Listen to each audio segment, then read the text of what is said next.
warrant coming from a court which has no longer jurisdiction in this country. Yung sinasabi ng mga kasama ko, well, para ano ka, sumulong ko na lang. Anyway, you can exhaust all remedies under the law. What remedies are you talking about? Kung ano ginawa nila kay dating Pangulong Duterte, yun din ang gagawin nila. Do you think makikita pa natin si Senator Bato pagkatapos nilang makuha? Kahit wala na, kaya sabi ko, hindi niya kailangan pumunta rito. Pero nagpunta siya, nirisk niya yung buhay niya.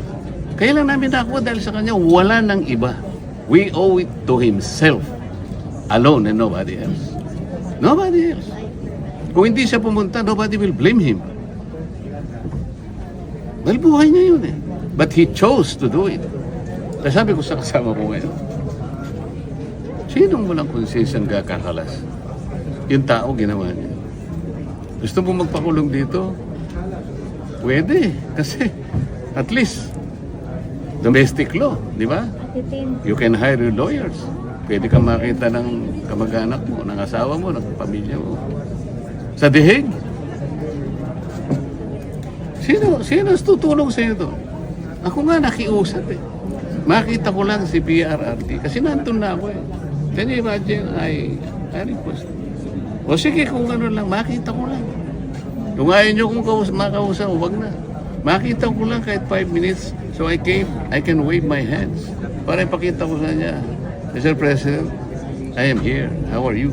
Then alis na ako. So, saan na Hindi nila ako pinagbigyan. Ganon din ang mangyayari kay Senator Bato. Ngayon, yung mga Pilipinong, lalo na yung mga iba sa inyo,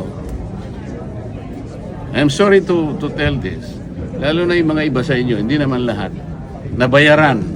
Kailangan sabihin ko to. Akala nila yung warrant of arrest can be enforced. Wala na tayo membership sa ICC, sa Rome Statute.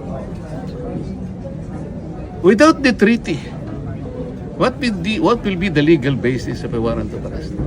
You tell me. Huwag kayo nagpapapaniwala doon sa mga din, mga abogadong nagsasalita ng salita. Nililin lang nila kayo. Anong pinaglapalagi lang sinasabi? Paikot-ikot sila sa Section 17 of Republic Act 1951. Bali-baligtarin nyo doon. Sinasabi niya lahat. Gagawin mo lang. I-surrender mo or blah blah blah in accordance with extradition laws and treaties. Meron tayong extradition law? Wala. Meron tayong treaty? Wala. Anong basis ng warrant of arrest? As simple as that. Is there an automatic domestic instrument that will bind our country with that of ICC? You tell me. Senator, sabi ko ng OSD, di ba? Enforceable na. Halika dito, hindi kita nakikita. Sen, after nung what happened on Wednesday, sa tingin mo na solidify lalo yung majority? Na-solidify yung ang samahan ng majority. After 13. nung At what happened on nakonsensya ba Wednesday? si Senator Miken? I Nagbago ng don't posisyon? know. Sinabi ko lang yun because yun ang totoo eh. Sabi ko nga, ito lamang ang takeover na walang blessing sa Malacanang. Lahat ng takeover may blessing. Pero ito, hindi nila alam to. Ang tao nagbuwis ng buhay. Yun ang importante. Buhay niya yun. So, Paano mo i-disregard yun? kaya ba Kaya mas masahol pa kay Judas yung maghuhudas sa amin. So, nakonsensya si Senator Mix kaya nagbago. Wala akong sinasabi. Wala akong sinasabi. Wala akong sinasabi. Tama na po, okay naman. Sending you so much. Teka, ano? Sige, ano? Hindi, sabi kanina po ni Senator Mix yun nga parang nakonsensya siya. Hindi na gusto yung nangyari sa Hindi, wala Senado. kami pag-uusap na gano'n. Huwag na kayong magbanggit ng kung sino. Sinabi ko lang yun sa grupo namin.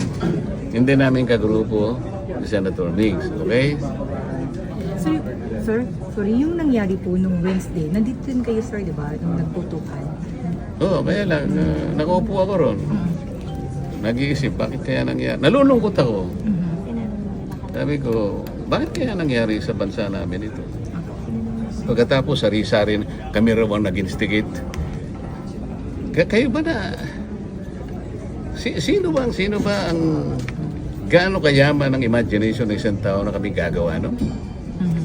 nagko-caucus kami, in-extend namin ang caucus dahil ang sabi nila darating, tumawag ang House of Representatives. Totoo naman, na diniliber nila, sinabit nila yung articles of impeachment.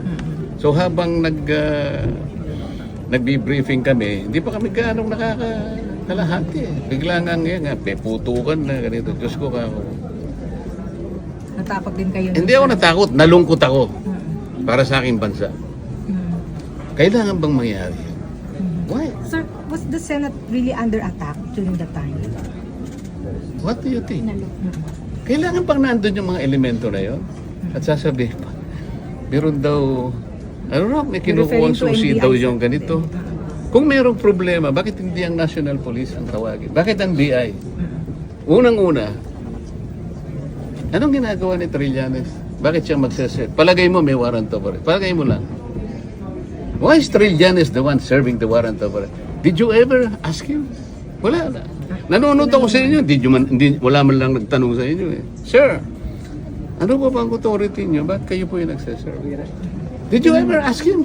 Wala. Tinanong naman, sir. Oh, ano sagot niya? Sagot niya, nandito daw siya kasi in answer to, ano daw po yun, sabi, challenge daw kasi ni Senator Bato. Pag sinabi ni Senator Bato na kumain siya ng tayo, kakain siya ng tayo? Alright, mag-reaction tayo dito mga kababayan sa media interview no ni Senator Rodante Marcoleta patungkol po dito sa mga nangyayaring kaguluhan noong nakaraang linggo at sa biglang pagpasok nga ni Senator Bato de la Rosa no at napalitan ng bagong Senate President itong si Tito Soto na tanggal no at may mga umuugong kasi mga balita na papalitan daw nila itong si bagong Senate President Alan Cayetano mga kababayan no at meron daw mga kodita, mga ganyan at ipapalit daw si Subere o kaya si Chis Escudero mga kababayan at bagay na pinabulaanan naman ni Senator Camille Villar na nga na sinabi niya na hudas yung 13 na senador na bumoto dito kay Senate President Cayetano no kung mag-traitor sila at lumipat doon sa grupo nila Soto mga kababayan. At ngayon ay dinagdagan po ni Senator Marcoleta no na Judas no or mas masahol pa kay Judas yung mga kasamahan niya dito sa 13 senators nga na pabor dito kay or grupo ni Senate President Cayetano na kung lilipat doon sa grupo naman nila Soto mga kababayan no despite doon sa pag-risk ng buhay no ni Senator Bato de la Rosa makapasok lang nung nakaraang linggo nung Monday at pinatalsik nga po nila itong leadership no itong Senate President Tito Soto noon at ito naman yung mga kasamahan niya sa mga senador diyan na nag-encourage kay Senator Bato de la Rosa na sumuko na lang kagaya po nung resolusyon ng minority senators no sila Kiko Pangilinan, sila Ping Lacson, si Soto na nag-urge kay Senator Bato na sumuko na lang daw mga kababayan no at para sa aking opinion ay kung gagawin talaga yan or ginawa yun ni Senator Bato de la Rosa ay malamang nasa ICC na po siya ngayon mga kababayan diretso na po siya noong pagkakataon na yon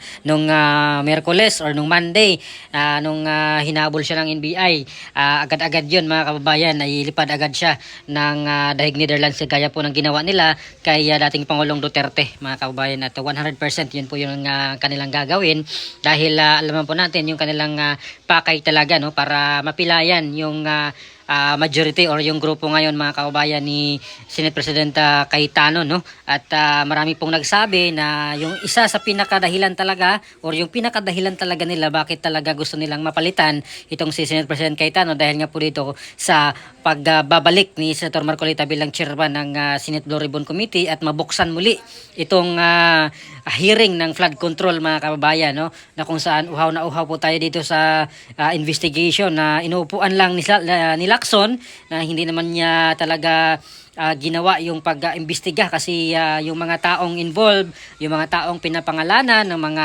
witnesses ay hindi naman po niya talaga inimbestigahan, hindi niya po pinatawag mga kababayan. So ngayon ay tila takot na takot sila na makaupo ulit no sa Senate Blue Ribbon Committee itong si Senator Marcoleta kasi kung nagkataon mabubulatlat mga kababayan ipatawag itong mga dating sundalo na mga nag-deliver na mga pera at kahit siguro si Martin Romualdez sila bunuan muling magharap-harap dito sa Senate Blue Ribbon Committee at sa tingin ko yan po yung pinakadahilan bakit ayaw nilang magtagal no itong leadership no ni Senate President Cayetano mga kabayan dahil hindi na po nila control no wala nang control sila Ping Lacson dito sa takbo ng Senado mga kababayan at hindi po yung impeachment siguro no yung dahilan kasi kanina nag-convene na po sila no mag-uumpisa na nag-umpisa na yung proseso ng impeachment trial ni VP Sara at itong mga silabasan no ng mga expert ko no mga dean, mga abogado na nagsasabi na pwedeng arestuhin niya si Senator Bato de la Rosa no gamit itong ICC warrant mga kababayan no pinabulaan po yan ni Senator Marcoleta na pinagluluko lang tayo dito ng mga taong ito na alam naman po natin kung sino po sila yung mga lumalabas na dean kuno sa mga College of Law, mga abogado tapos may eksperto alam naman po natin na niluloko lang po nila itong mga taong bayan mga kababayan wag po kayong magpaloko no lalo sa mga Duterte supporters huwag kayong magpadala dito sa mga nagsilabasan ng mga binabalitan ng mga mainstream media dahil tulong-tulong po sila talaga dito sa kailang propaganda dito sa ginagawa nila ngayong pagsiwalat na valid daw yung ICC warrant of arrest mga kabayan kay Senator Bato de la Rosa kahit na hindi naman po tayo membro ng ICC at wala po tayong extradition treaty no at sana dalangin natin na itong 13 senators no na kagrupo ngayon nila Senate President Cayetano ay walang kakalas mga kabayan dahil 2 taon na lang mapapalitan na rin po yung presidente